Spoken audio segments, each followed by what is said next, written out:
from the CRJ, where we center the voices and stories shaping justice, leadership, and community. Today, we're honored to sit down with someone whose impact stretches from the classroom to the court and into the hearts of young people across the country. We have Coach Anderson and Mr. Gregory Hammond, his mentee. I'd let y'all give a little short introduction about yourselves. Good morning, Ms. Tia. Thank you so much for having us on this morning. My name is, most people know me as Coach Anderson, but I'm Lee Anderson, Coach Lee Anderson, from Maysville, South Carolina. That's where I was born and raised in an area. Left high school in, I forgot what year it was, but attended Clemson University. Left Clemson University and became a parent. Became a parent and a mentor for young kids, in the world that we live in that was so badly needed, direction, information. Young people just needed somebody to listen to them when parents were working and while they were in school and not getting the attention or the love that they should have been receiving. And Gregory? Yes, and good morning. My name is Gregory Hammond, and I'm from New Orleans, Louisiana, born and raised. So I was born in right there in the east on Tower Land, just a few minutes from here, 15 minutes. I went to college. I went to University of Rhode Island. I went to UMass Lowell, played basketball at Southern Arkansas, and graduated on May of last year. And I just came back home from the G League. And, on my way back from the G League, I'm just trying to figure some things out about life. And Gregory did a good job, but I was just kidding about the not knowing the year I graduated from high school. But anyhow, I attended Maywood High School in Sumter, South Carolina, and attended Clemson University in 1975, and stayed Clemson 3 years. Went to Columbus College in Georgia, Columbus, Georgia. That's where I graduated from, out of Columbus College. Had a couple of NBA tryouts while I was there, and then unfortunate car accident actually derailed that plan, and God had something else for me. And I'll never forget the message he gave me as I was waiting on the ambulance to be transported to the ambulance. He actually said to me, "This was not my plan for your life.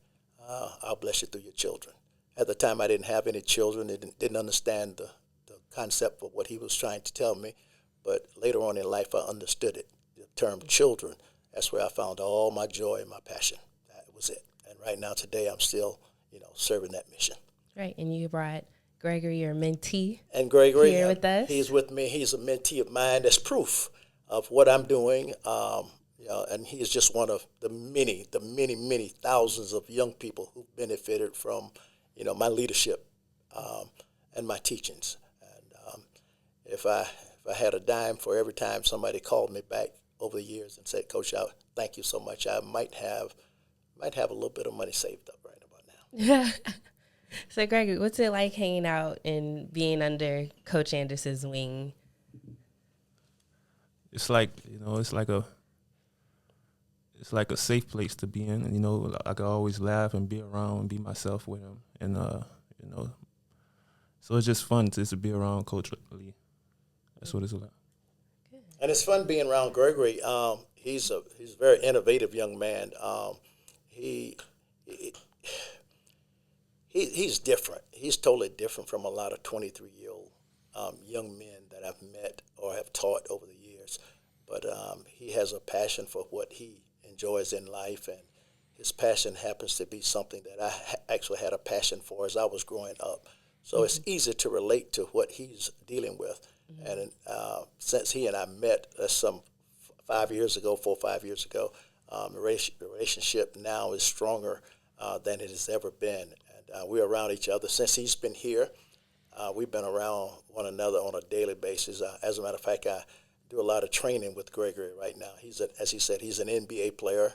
He's playing with the Pelicans, the New Orleans Pelicans G League affiliate team, which is the Birmingham Squadrons.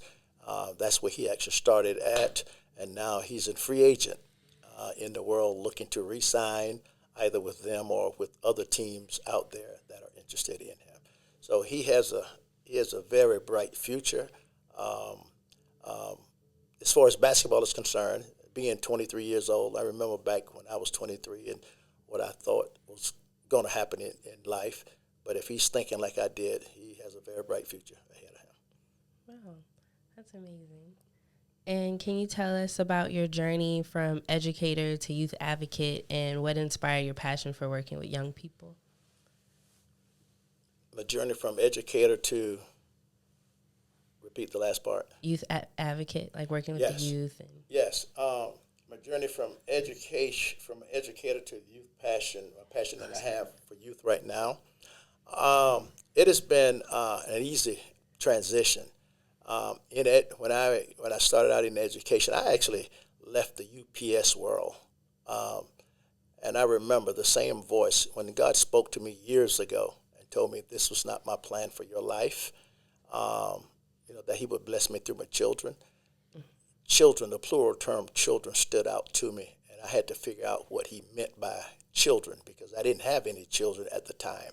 So I had to figure it out, and while I was figuring it out, He gave me numerous jobs over the years, and the jobs that I've had over the years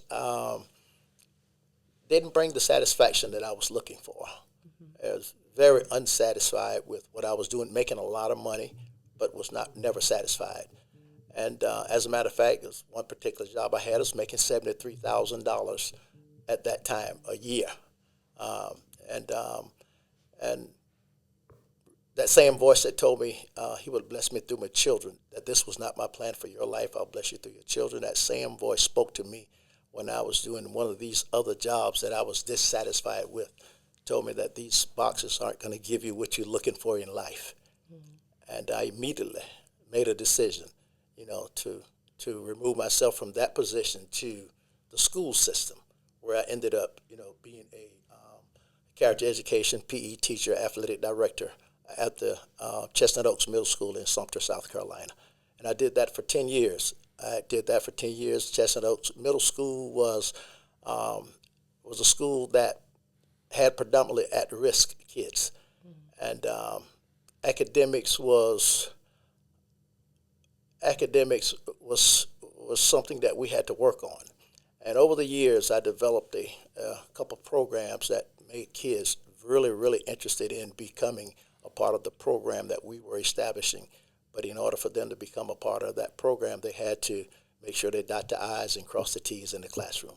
And that made a difference in a lot of the children's lives. And that showed me right then what an important role that I was playing in the lives of those children right then. And after 2 years of being in position at that particular school, I remember the principal actually submitting a letter to the superintendent informing him that the program that has been in place, these kids are beginning to understand the importance of academics, and that made a big difference. Now that this program is playing a big part, and this is the same program now that we're putting together now to continue for these young people that we did back then. Children, they are the same, in South Carolina, New York, Mississippi, Alabama, wherever you're from. Kids are the same. Kids want to be loved. Academics might not be at the top of the priority list for some, but for those who are being raised the right way, they understand how important the academics are. But for those who aren't getting that message across, sometimes it takes a little longer for them to get the message. Mm-hmm. But when they get it, they understand it. But I too, when I was one of the children, or when I was a child, I acted like one, did childish things, walked like one, talked like one. But when I became a man, I put away childish things. So some of them had to grow up a little bit. When they did, they got it. Right. And we fall down, but we get up. And that's what life is about, and that's the message that I actually instilled in a lot of young people. Sometimes you fall down, but hey, we get up. And a man, woman, boy, or girl is not judged by what happens to them when they fall down, but they are judged by what happens when they get up, what they do when they get up, what they accomplish once they get up. So that is the message that I give and share with young people today. Right, and that's really important to have because things happen, life happens. Yes. So it's important to know how to balance it and yes. stride through it. Yes, and they need that. They need people in their lives that takes time to explain that to them. You know, they really explain it. You know, once you explain things to young people, you know, that they don't know already, it makes a difference when they understand it, when they really understand it.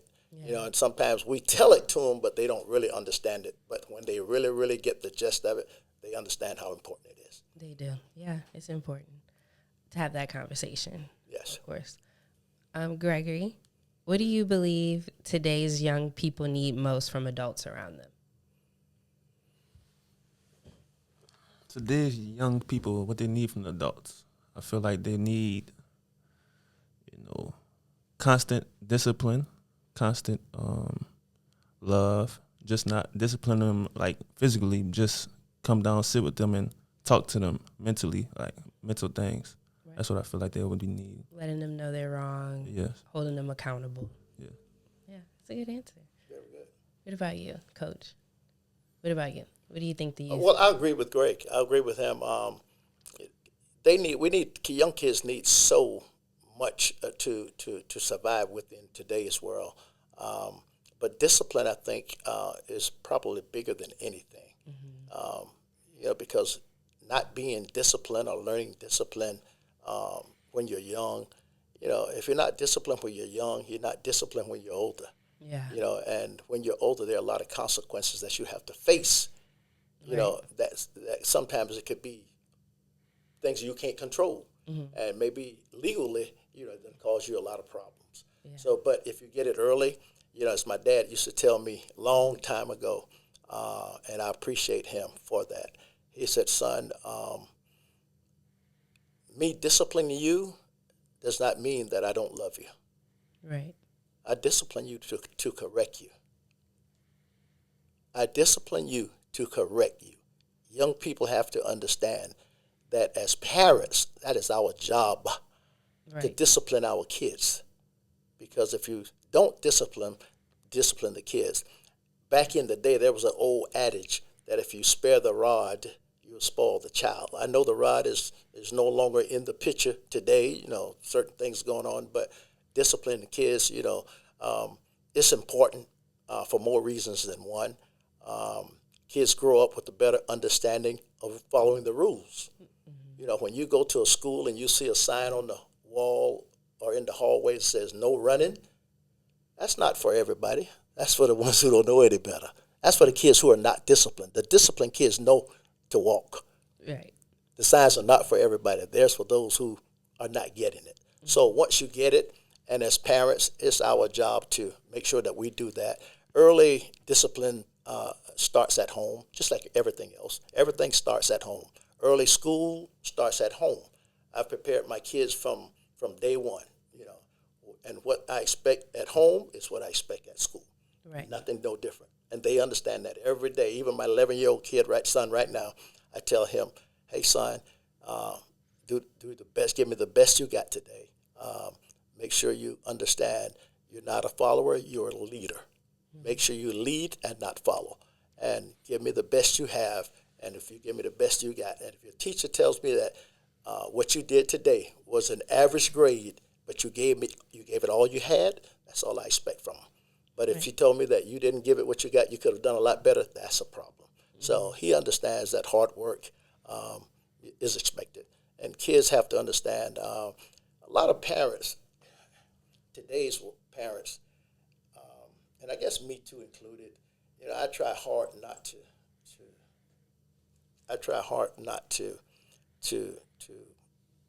have my children think that I'm their friend, that I'm a friend. And I see a lot of relationships, where parents and kids, it's like, I'm thinking, wow, y'all are friends, huh? That's your friend. No, I'm your daddy, son. Yeah. I'm not your friend. I'm your daddy.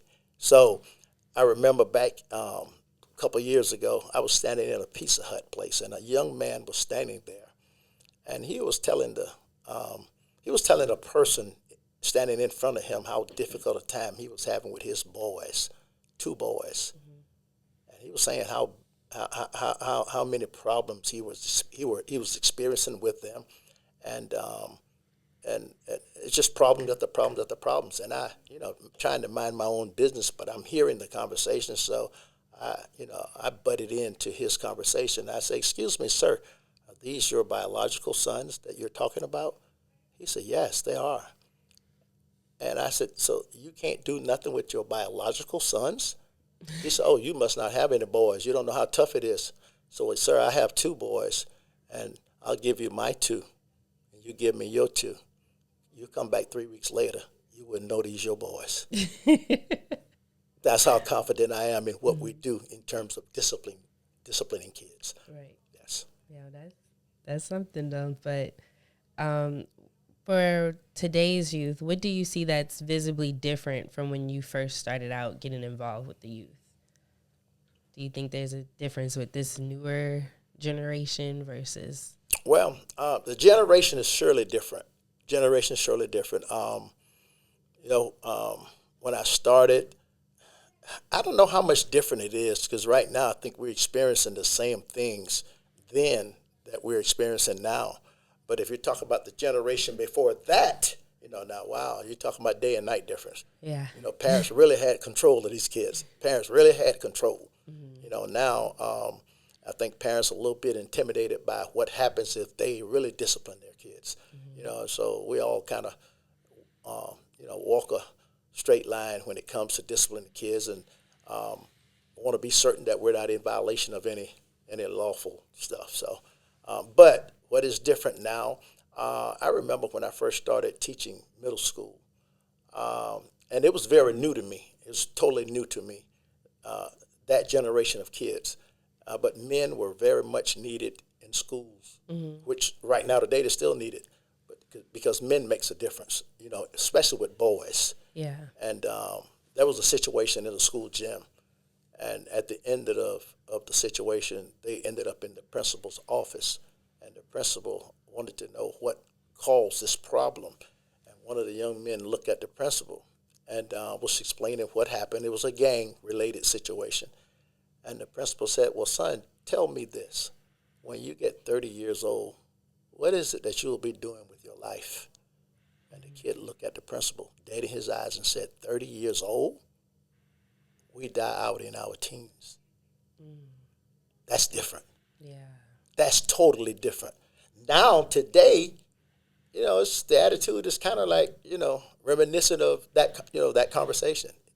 Yeah. Kids, they aren't afraid of whatever, but do they think about consequences? I don't know whether they really think about it. That's something that we have to put in place, be it mental health or whatever the case might be. We have to find ways to communicate with kids, who really, really doesn't understand the importance of being parented the right way, being disciplined, being taught discipline, and understanding that rules and regulations are put in place in every facet of life. Yeah. Rules are in place everywhere you go. And if you don't learn how to follow them, you're going to have problems.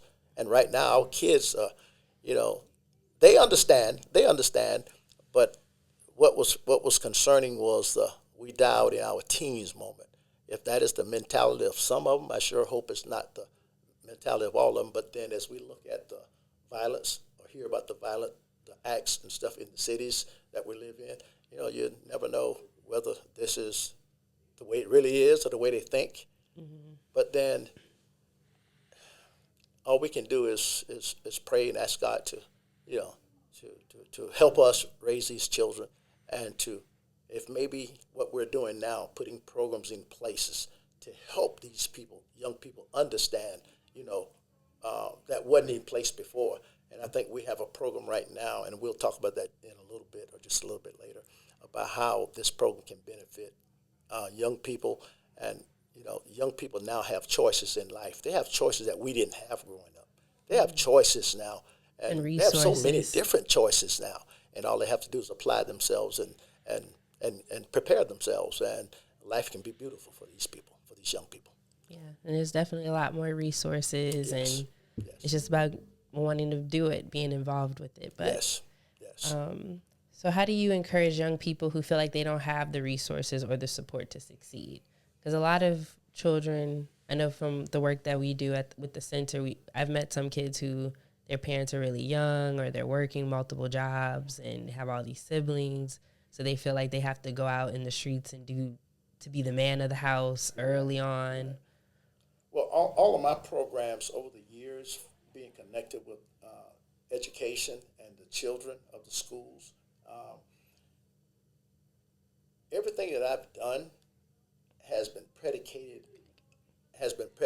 to the fact that these kids don't have. Never asking them for much of anything. For instance, my summer program in District 17 in Sumter, South Carolina, there was a cost for the summer program, and I think it was kind of like the program ran from 9 to 5 every day, from 9 a.m. to 5 p.m., and that was a safe haven where parents had to go to work. Your kids could be in the safe haven place, and they paid $25 for the week. And I'm talking for the week, not for a day, but for the week. And that was just a way to help the parents out. And even right now, today in New Orleans, what we're doing, we're offering free summer program. We offer because everybody can't afford the luxury of being in a setting, getting what's needed for them to progress in life. So, yet again, we're trying to help the parents not only by providing a free summer program for them, but adding mental health pieces in place so that not only is it free, but now we're dealing with young people who may have issues now to get the help that they need early, real early. And the program, the ages for the program is from 6 years old to 17, 18 years old. And then when summer program is over, we have a trade school program that's going to be in place for 18 through 24, 25, 26, whatever ages are needed, whatever they need. So, it's some things that we're trying to do. Kids can't afford everything, but we're trying to make things affordable for the children now. And I understand that they don't have, but right now I'm actually coaching a 11-year-old AAU team, and I've spoken with some parents, and some of the parents, they tell me that they have to pay like $800 for the kids to be a part of, and my kids on my program again thinking about those don't have, we actually cover. And when I say we, my son Zion, who plays for the Pelicans, he's very gracious about helping young people, and he actually foots the bill for the travel, the hotels, food. He takes care of the whole, so parents don't have to pay anything. So again, I'm very conscious about the who doesn't have, ones that don't have. Very conscious. And I wish everybody was like that, but it's not all the way across the board. But all I can do is what I can do, and I can control the group that we have, which is 11 or 12-year-old kids, and we have about 10, 11, 12 kids, and we actually look forward to helping and blessing these young people. And I'm sure the parents really, really appreciate it. So back to the question, how do we go about trying to help those who aren't fortunate enough? That's what we do. We try to take the bill and put it on us. That's what we do. And I hope that we can start these programs where we can alleviate parents from having to pay monies for summer program for kids. That's one of the reasons we're trying to do what we're doing now. Right. With the Asher Institute summer camp. With the Asher Institute summer camp, yes, ma'am. And then when you do start the summer camp, what other activities did you have planned? Well, we have a number of activities planned for the kids, and it will be similar to a school setting. We'll have the physical fitness, of course, and they'll be rotating from the gym to the classroom where they have mental health stuff. We have reading, writing, and it won't be like a school day, regular school day. We'll make it fun for the kids. We're not going to tax them to be back in school all summer again like they did during the fall and stuff. So what we're going to do, I think it's 45 minutes to an hour in each class. So they'll rotate on an hourly basis. From breakfast will begin at 9 o'clock. Let me look at my schedule real quick because I don't want to speak out of turn, but breakfast will begin at 9. Breakfast will begin at 9, and the first class will start at 10. The class sessions will go from 10 to 12. And we'll rotate, well, classes A, B, C, and D. We'll rotate every hour. And they'll break for lunch, and then we'll go from 2 to 5, rotating classes again. And the gym is included in all of that. You know, they'll get an hour fitness here and an hour fitness there. And STEM classes will be a big part of what we're doing also for the summer. So we have STEM that we'll be offering them. We'll be offering with the reading, the writing, and all that stuff. And then we'll be offering the mental health courses, which will be stress management, problem solving. These will be classes. Okay. English, writing, public speaking will be a class. Emotional intelligence and resilience classes will be another class that they will rotate in and out of.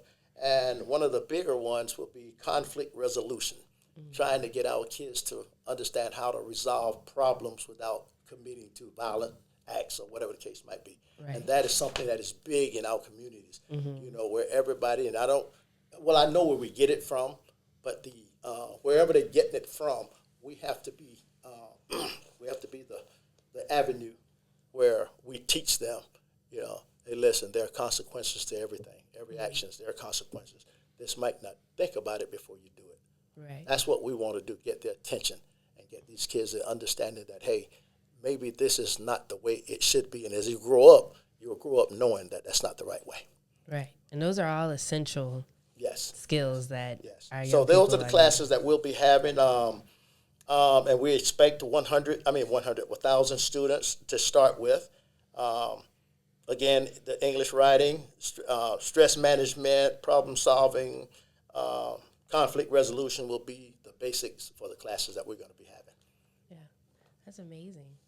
And I know that a lot of the things you mentioned, specifically conflict resolution, is a huge issue with the youth. And I think with mental health, that all kind of plays in, like learning what your emotions really are is a big skill to have. Yes. But yeah, we look forward to this summer camp. And for next summer, you said? Or this summer? No, we're starting this summer. School is out on, some schools get out May 21st or 22nd or whenever the date. The summer camp starts immediately.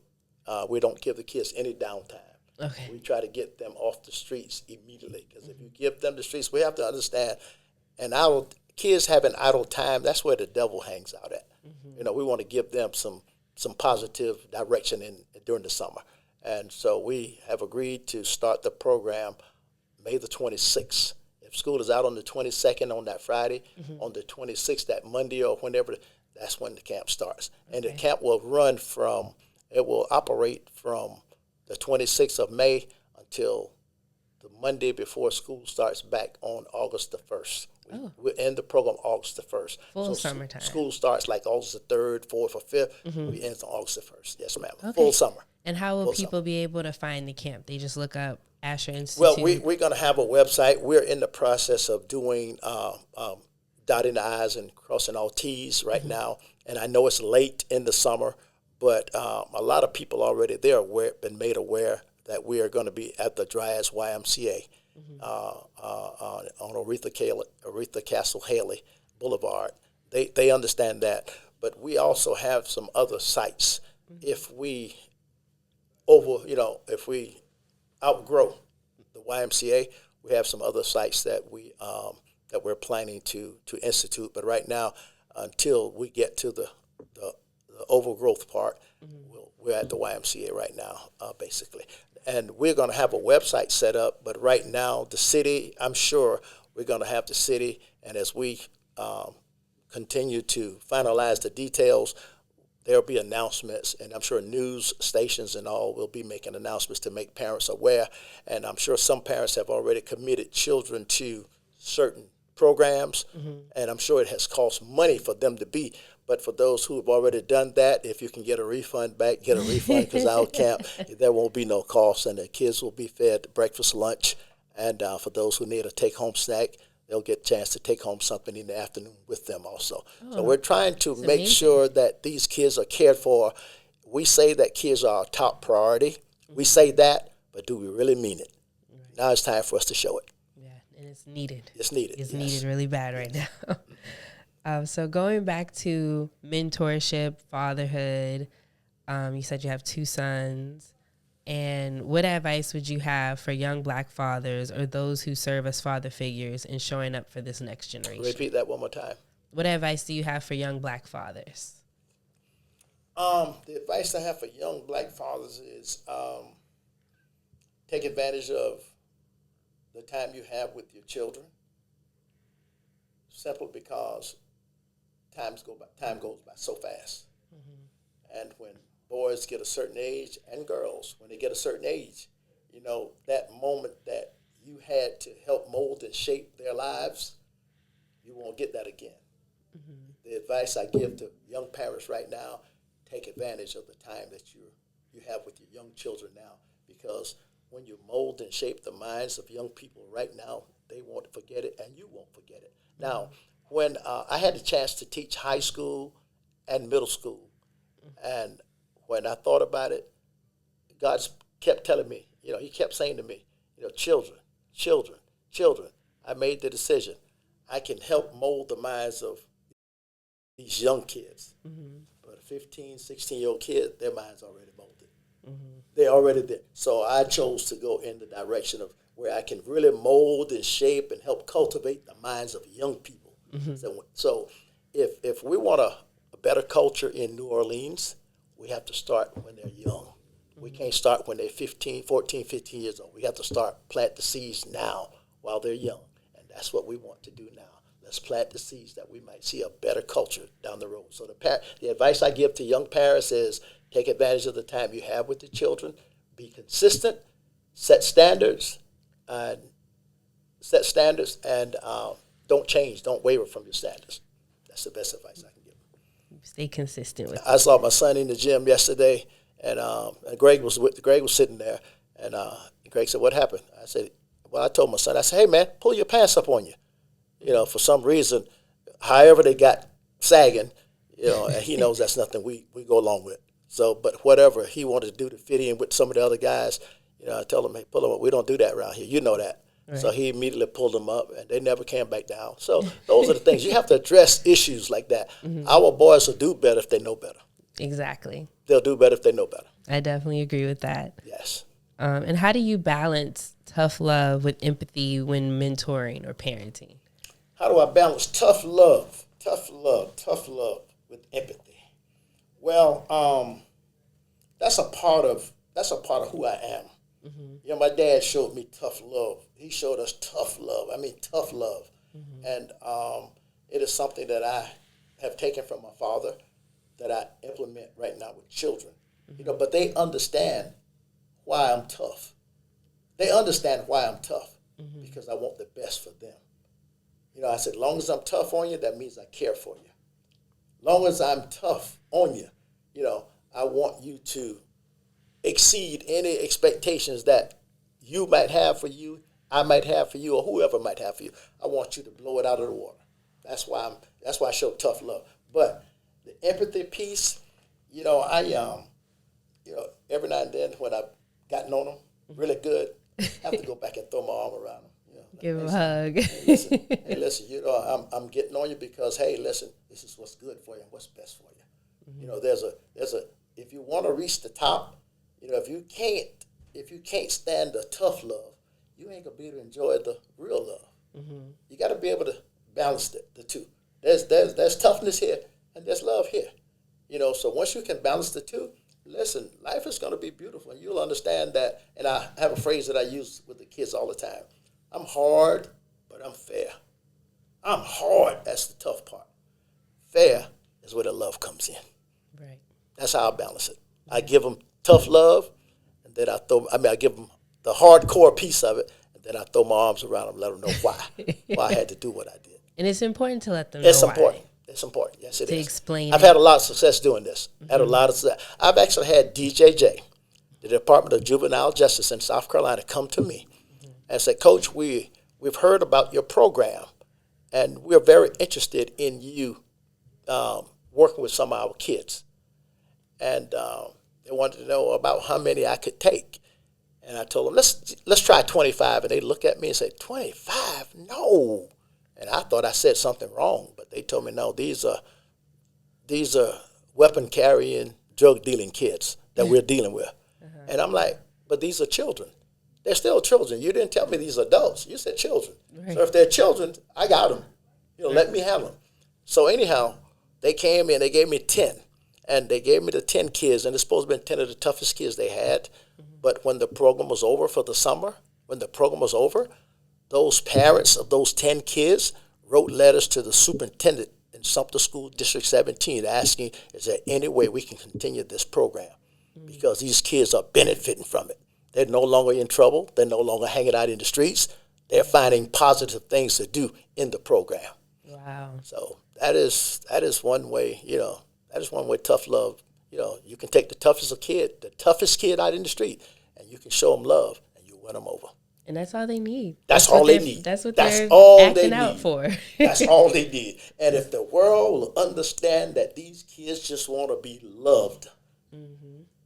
That's what Gregory said too. That conquers all. That conquers all. Yeah, it's important. And I even scrolling on Instagram saw a video of this. It was like a bunch of Black fathers did a convention with children who don't have fathers in their lives, and the video showed like a man just giving a hug to the little boy, and he didn't let the man go. Like he just held that hug tight. Wow. And it's just thinking like how many kids just need a hug or just need that attention, or even from another man, just having that male figure support them or just be there. Yes. So it's important. And that is important for us to hug these children. It's very important. I do it all the time. Kids used to tell my children, I wish your dad was my dad. I used to hear it. I used to laugh at it. So, no, y'all don't wish that. Y'all don't wish that. Y'all, my kids endure a lot. They endure a lot, but to he who much is given, much is required. Right. Yeah, and God has given me a lot, a lot of ammunition to work with, a lot of resilience to be able to deal with the kids who don't understand which way is up right now, but will soon eventually understand it. Those are the moments I live for. Yeah. I live for that moment when they get it. Yeah. That's the moment I live for. And they will get it. They will get it. And I'm comfortable and 100% understand that if they stay to the program, if they stay in the program or stay with positive people, they will eventually get it. It's all about the environment. It's all about the environment. And I tell people all the time, and I used the phrase this morning, and Greg can attest to it, one of the things that we want to share with the young people, we want them to understand that you don't have to be a product of your environment. Mm-hmm. You don't have to be a product of your environment. Right. Yeah, you don't have to do it. There again, you have a lot of choices. Mm-hmm. You want to be better and do better. My dad had a third grade education. Mm-hmm. My dad had a third grade education, but he had a PhD in wisdom. Oh. He raised 12 kids. 12 kids, 6 boys and 6 girls, and every last one went to college. Every last one of them went to college. And this is a man with a third grade education. And his holy cry to us, son, you're going to have to get it. Y'all going to have to get it, because this world that we live in, I want you to have a better life than I did. But in order for you to do that, you're going to have to be prepared. Right. And he prepared us. He really prepared us. And right now, I'm sitting in this chair speaking to Miss Tia Suggs, with what my father taught me a lot of years ago, and I have not forgotten that. So fathers are very important in the lives of young people. Yes. Fathers are very important. We women, we know ain't nothing like motherly love, nothing like it. Mm-hmm. But boy, if fathers can assist, the world will be a better place to live. Yeah, world will be a better place to live. Yeah, no, I definitely, like my dad. I call him for everything. Well, and you should. I call him for everything. When it comes to girls, daddies are the girls' first love. Mm-hmm. Daddies are girl. Now, can you imagine a young lady that doesn't have the opportunity, or didn't have the opportunity to experience that fatherly love? Right. How do you enter into a relationship with a man when you've never been around one? That's tough. Yeah. Oh, that's tough. But for those who grew up with that fatherly love, entering into it, now you know what love is all about. You know what love is all about. Now you show some respect for one another. Where boys are taught, you don't put your hands on girls.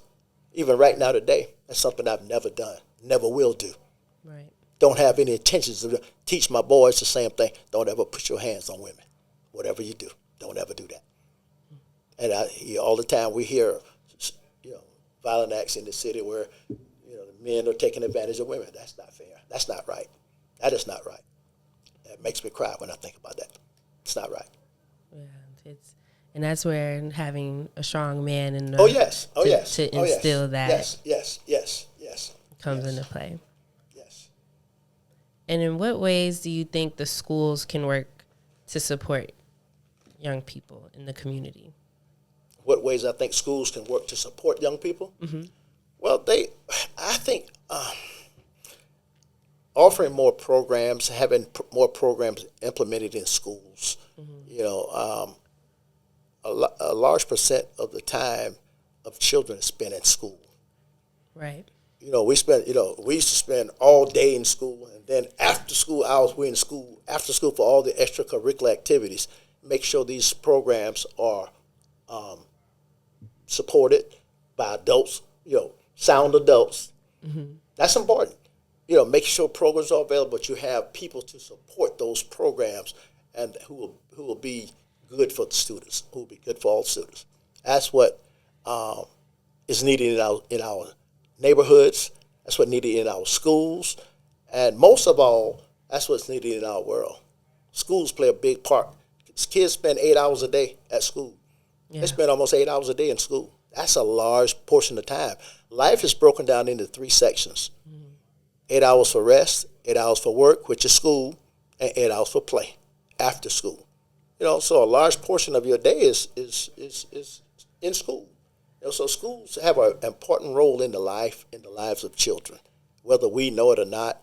But we just have to find these hardworking school teachers and educators, who really understand that, who are not just there for a paycheck. Right. Who are not just there for the paycheck, but they're there for the benefit of the children. Yeah. Yes. Because a friend of mine is a teacher, and we were both going back and forth on who's more responsible for the education of the child. And she said family, the parents. And I was saying school, because what if the parents are illiterate, or, if they don't have... It depends. So the best answer would be it depends. Mm-hmm. It depends on whether the parents, are literate. Because if they don't know, they can't really teach what they don't know. Right. So I think that's a fair question to say it depends. Mm-hmm. But now parents are really the first teachers. Yeah, it does start at home. Yeah, I had my oldest son, when he was in 3rd grade. No, I'm sorry. I think my daughter might have been in 3rd grade. My oldest son might have been 1st grade maybe, or getting kindergarten. And he was in her class after school. And he was reciting everything that was on the board. And the teacher asked him, "How do you know this?" He said, "My daddy taught me this." He said, "Can your daddy come and teach my class?" so it's a prop, hey, he gave his daddy some props. Yeah. My dad taught me this, so home, you got to teach. You have to teach. So, but if you don't know, you just don't know. Yeah. I'm just thankful that God has given me the ability to be able to deal with my children, to work with them, to teach them. I have some beautiful children. My daughter, she told me at 4 years old she was going to win the Miss USA Beauty Pageant. She won the Miss USA Beauty Pageant in 2009. It's just stuff like that. God said, "I bless you through your children." Okay, not only children in general, but your children, I'm going to take them to another level. So he's done some great things. Mm-hmm. I've had one son who was fortunate enough to go to Central Florida, play football, graduated in 3 years. There's some wonderful things. I mean, God has been good. I've never had to pay for the children to go to school. Mm-hmm. They've done that. And, you got Zion and Noah and Tyreek. I got those 3 coming up now, so I have 3 more that I'm dealing with. Mm-hmm. And if I can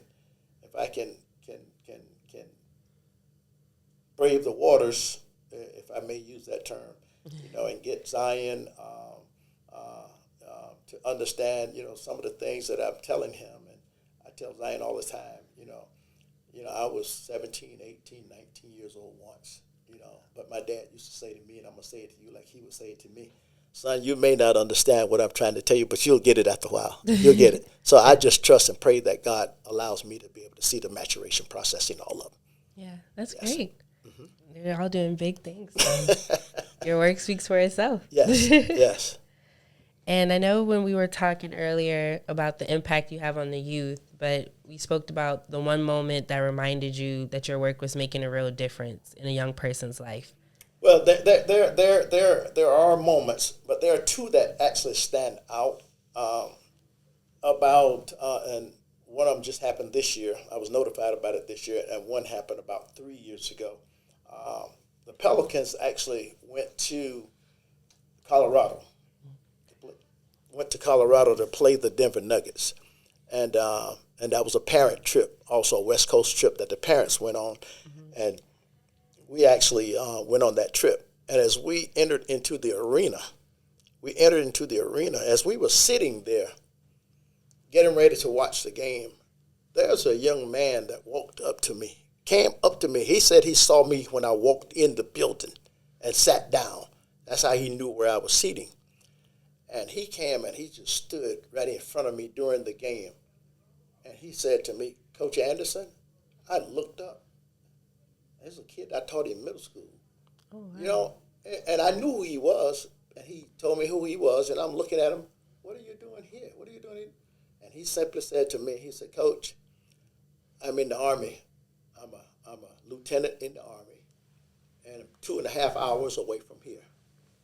The only reason I came here tonight, I've heard the Pelicans were coming, and I knew Zion was playing with the Pelicans, and I knew that you always followed Zion. You would follow him, you know, even when he was younger, and I figured you would be here with him, and that's the only reason I came here, just to let you know I appreciate what you've done for me in my life, and if it weren't for you, this wouldn't have been possible where I am in my life. I'm like, wow. I just started crying, you know. Yeah. Big moment. The other moment was, from the same middle school, young man, military. I would say military. I didn't know what service he was in or what his field of success is, but he sent me a text, and somebody evidently shared my number with him. Mm-hmm. And he just told me how hard it was getting in touch with me, that he was given a service award, you know, worker of the year or whatever it was, and he wanted to share that with me. Because you were the closest thing to a dad that I ever had. Mm-hmm. Those are two. But there are many, many others, but those are two that just stand out right off the top. And I know a lot of others, but we don't have enough time to go through all of that stuff right now. But it's real. It's real, and this is why I do what I do. Mm-hmm. I don't do it for any form or fashion. I don't do it for any money. But what I do it because God told me, I'll bless you through your children. And he's blessing me. You know, he meets all of my needs. And I praise him and give him thanks for that. Yeah, that's amazing, honestly. Yes. Like, to be remembered through all those years and stick to them. Yes. I actually had a teacher in middle school. Everyone was afraid of her. She was scary. She was really strict. She had rules. And for a social studies teacher, she had us doing college work. And it was really hard at that time. Like, no other teacher was like her, so she just was complicated to us. But she's someone I remembered through high school. This was a middle school teacher, but I remembered her all throughout the years. College, like, she stuck out, and she taught me things that I learned in 7th grade that I still use till this day. You know, taking notes, how to, you know. When you meet that special person, you know it. Yeah. When you meet that special person, you know it. Yeah, you don't ever forget them, because we all, as we live, move, and have our being, as we've grown in life, we think back to our elementary school years, and there's always that one special teacher, you know, who had a hand in what's going on with you now today. Mm-hmm. Or that middle school teacher, or that high school teacher or coach. It's always somebody. God always places somebody in our pathway to give us the help that we need. Yeah, she's definitely, and now we all used to be afraid of her. Now we all miss her. Yes. we definitely we appreciate her a lot. Yes. You know, so it's to have that kind of impact on a child means the world. Yes. And so I'm ex Gregory. What is something that you want to say to the youth, like advice that you would give to a young person trying to figure out their ways? Slow. You have to move slow. What I'm meaning is take it like day at a time, and know that everything you need is only thing you need is a roof over your head, food, water. Don't look at anybody else and see what they're doing. Don't expect for you to have that already. Just know that you need everything you need is already. You have food, water, clothing. That's all you really need. That's all we need in this world, with nothing else. Yeah. So that's what you call being humble. Being humble and not fantasizing over what somebody else have. He and I had this conversation last night. So as long as I got a roof over my head, food, on my table, yeah, I'm good. I'm good. I don't need all the other extra stuff in life. I don't need that. Right. All I need is God's amazing grace to be able to help these young people reach the pinnacle of life that they're trying to get to. Yeah, and I think social media has definitely made us want things that are out of reach. It's okay. It's okay. But, and if you don't have, you work to accumulate it. Mm-hmm. You work to, the Bible tells us we have not because we ask not. Mm. Ask and it shall be given. Yeah. Ask and it shall be given. So all we have to do is ask and put forth the effort. Mm-hmm. Ask and put forth the effort. And that comes with discipline. Yes, ma'am. You said it. Yes, sure does. Got to be disciplined to work for it. So that's another thing we have to instill in the youth. Yes, ma'am. And if either one of y'all, if y'all had a magic wand to change one thing about our education or justice system to benefit Black youth, what would it be? If I had a magic wand, I'll wave it around and ask God to put more men in the school system, more men in the school systems, that we might be able to get a handle on all this tough stuff that's going on in our schools. Our young boys are walking around. They're just tough now. They're tough, but I've been known to diffuse a lot of toughness, with love, with love.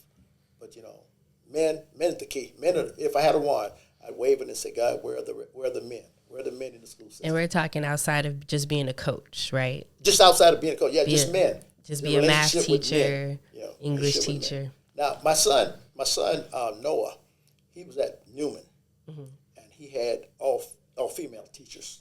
He was having all female teachers. It was his first 4 years in New Orleans. He went to Newman, and now he's getting the public school experience.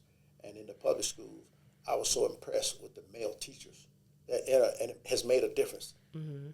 He struggled somewhat at Newman because Newman is high academic school, and not saying the public schools aren't, but he's grasping it the older he gets, but he's dealing with men teachers now. And man, I've seen a big difference in his grades. Oh, wow. Big difference in his grades. So I attribute that to having, a relationship with men teachers. You listen to these men teachers, sometimes, the boys get in class and they laugh and they giggle and they sniggle about anything. But, when a man is in that class, we respect men. Yeah. They respect men. So if I had that wand, I'm waving that wand trying to find, what's the song? They got a song out, where the fans at? Where the men's at? Where the men at? That's what I'll be waving the wand for. Right. Yes. That's actually a really good point to have. What about you, Greg? What would you change? I would change the setting of the school. I would just have it outside. Have school outside, park. For what ages? What ages we talking about? What type of schools? Any schools, like with the youth, so middle school, high school. Well, just tell her what you would do for the elementary school. Tell her what you would do if you had a wand for the middle school, and tell her what you would do for the high school. Maybe that. Okay. For the middle school, for the elementary school, I would just have it outside. For the middle school, I would have this wand to. For middle school and high school, I had a wand to. I think middle school and high school, we need to focus more on like separating the kids, like from boys and girls school. You think they should be? I went to an all girls school. I think we should separate them. So do y'all think that's a good to separate them?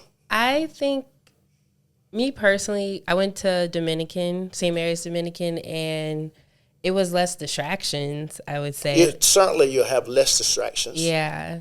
And but it wasn't. I think you'll probably lose touch somewhere down the line. You know, having female around keeps boys awake and alert. We still saw boys, but it was like after school. Like, it was all kind of things. Great disagreement. Maybe I'm wrong. I'm just no, but school. I think that separating it, I was less distracted from, and then like I do think girls and boys, we learn at different levels and have different maturity levels. So it was like we didn't have like a lot of like the class clowns, and it was just like a different structure versus when I went to like middle school. They were doing weird stuff all the time. It was just weird stuff. But after school, like we went to the football games. We went to parties after. Like it was all kind of other stuff to interact. Because, you know, there's St. Aug and Holy Cross, Brother Martin. So we still did stuff, but it was after school. Okay. Yeah, so there's no need for like for them to interact all day. Just after school, that's when you should. That's fine. I agree with that. But I will say, like, school, for college. I used to skip class, go out, do things, kiss girls, stuff like that. That's distracting. You can't have that. Okay. Well, I'll go with that. I say that's the good thing about me. It doesn't have to be my way. This ain't Burger King. I don't have to have it my way. You know, and I agree with y'all. There's less distractions, you know, with stuff like that. But when you got all distractions, you know, sometimes we tend to go that way. Yeah. So. I enjoyed it. It wasn't terrible. It's funny talking to people about it who've never experienced going to anything like that. It makes it sound like we went to some culty thing, but I will say for college, I knew it wasn't going to be the real world. Like I'm going to have to work with men. I will say like going to an all girls school, they catered to us being girls. So a lot of stuff working with men, they wouldn't understand what I'm saying. Like versus how at school it was easier to be understood, I guess, but that's not the real world, essentially. Correct. So it's not. It has its like pros and cons, but for college, it wasn't like it was a hard transition either. So, okay. Yeah. So, and then lastly, our last question of the day: what does justice look like to you when it comes to young people in our community? What does justice look like today when it comes to our young people? Different. It looks different. Yeah. And I don't want to get into how different, but it looks different. And the kids know it and they see it. You know, but they have to understand. I don't know whether I'm putting it in the right term, but there's a why for everything. There's a why for everything. And, you know, we're very aggressive. We're aggressive people. We're aggressive people, especially young boys. And, you know, the stigma that young boys, that we are giving off in the communities that we live in, you know, it's not real good. It's not real good. And the past few years has been a trying time for us. You know, we get officers or police officers, you know, they come into the neighborhood and they see a group of us together, they think we're up to no good. You know, why are y'all thinking that? Why? Just because we're standing here, we have hoods on our heads or something, you know, we're up to no good? That doesn't justify, you know, that we're up to no good. You know, but it's different. You know, I see a lot. And I can see a group of other kids, another group of kids doing the same thing. You know, but they don't get bothered or whatever. But it's different. It's different. Definitely got its picks and chooses. Yes. But just gotta be respectful. Gotta be respectful in all things that we do. We have to be respectful. You know, we can't fight fire with fire. If you fight fire with fire, you're gonna get burned up. That's just the way it is. Yeah. You don't pour gas on a fire. And what do we do? We pour gas on the fire. Try to one up the other. Yes. Somebody has to have some common sense here. Somebody has, you know, the bottom line. You know what's going to happen if you step out of line. You know what's going to happen. So just do the right thing. Yeah. And that's what they'll be learning at the Asher Institute. That's what we'll be teaching kids at the Asher Institute. The conflict resolution. No. That's what we'll be doing. Yes. So I'll encourage everybody, all parents who are interested in bringing children out. The district attorney, Jason Williams in New Orleans, and I think one of Mr. Lampkin, Jeffrey, I don't know Mr. Lampkin's first name, but he told me he just met with Dr. Ishmael yesterday. He just met with him, so we met with them this morning. He told me, I said, okay, I'm headed out that way today for a podcast. So everybody's kind of connected. Everybody's really connected, and I think we're on to something because we're connecting, and we're connecting about how do we make it better. Right. That's what we're doing. That's what this podcast has been about today. We are talking about what we can do to improve life for our children. What can we do to make it better? What can we do to help them to understand that weeping endures overnight, but joy comes in the morning. Right. Trouble come, but they don't last. That's what we have to teach our children. Yeah. Trouble don't last, y'all. Y'all got to understand that. When you go to sleep at night and you wake up in the morning, you got a brand new day. And that problem that you thought was a problem is no longer a problem. Right. Leave it in yesterday. That's right. Yesterday is gone. Yep. Tomorrow may never be mine. Yeah, but hey, we have to help our children understand. Just take one day at a time. Right. And I mean, you come from a lot of wisdom with the youth, and I'm really excited about the summer camp, and hopefully the center will be involved and get our Dillard students involved as well. But thank you so much for joining us today. Pleasure's all ours. Mine, Greg. Pleasure's ours. We're so elated and happy that you asked us to come and share with you. It's been very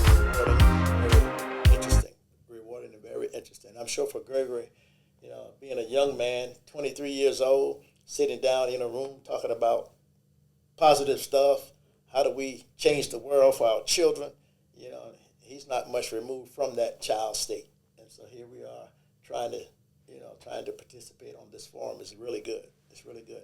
So he's going to be a very special young man in the city as we move and as we do things, and he's going to be that example. He's going to be that role model. I said we need role models. Mm-hmm. And for a young man to be able to stand in front of young people and say, hey, guess what? I'm getting the help I need. Right. If you don't believe it, try it and see. Yeah. Try it. Maybe I didn't believe it, but now I'm a believer. And it's important to have young people speaking to young people too. Hey, listen, so. That's power. Yeah. Young people speaking to young people who want to hear this old man telling. They want to hear this young man talk. They want to hear Zion talk. They want to hear this young man talk. Those are the people that want to hear Zion 24. He's talking. That's who they want to hear talk. These young boys. Mm-hmm. So we're trying to mold and shape the young boys so they can go talk to the younger boys. You're right. That's what we're doing. That's the goal. That's the goal. That's tried, denied, and never denied. Tried, denied, and willing to be tried all over again. I hear you, son. No, you ain't never denied no more. You in your last score, huh? Gotcha. Oh, you got more scores to come? No, I'm good. I'm good. God has been good. God has been good. I'm good. Oh, good. I'm good. God is good. Okay, well, thank you guys so much for joining live from the CRJ. And we'll be on YouTube and Spotify.